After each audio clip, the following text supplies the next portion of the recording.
Hello guys, for today's video guys. So, shout out dahil ko sa taga Bukid guys no.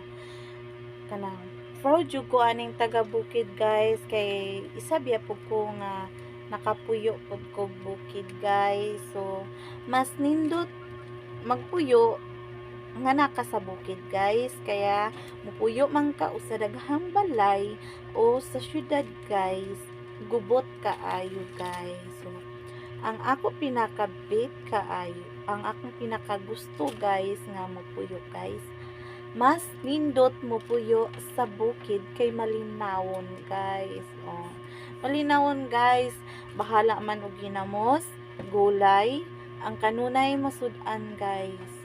Happy na kaayo ang pamilya nimo guys kung magkasinabtanon mong duha. Pero dili man nato malikayan guys kay daghan man kaayong uban na gusto po mo puyo og nindot na lugar. O, pero para sa ako guys, mas gusto ko mo puyo og bukid guys kay mas nindot magpuyo sa bukid kay malinawon kaayong palibot guys.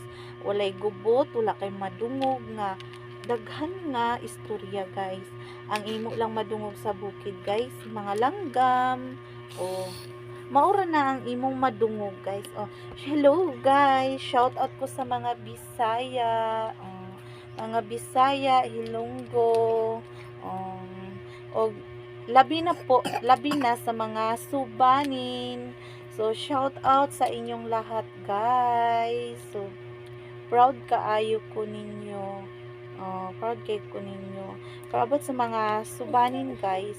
Modyo na akong gusto nga mahibaw-an ako unsaon pagistorya nila, guys. Pero di jud na ako makuha, guys. So, lisod jud kaayo, guys. Kay Bisaya arabi utang dako, guys, no. Shout out ko sa mga Bisaya din ha. Labi na tong naa sa bukid nagpuyo. Shout out kaayo, proud kay ko ninyo nga nakontento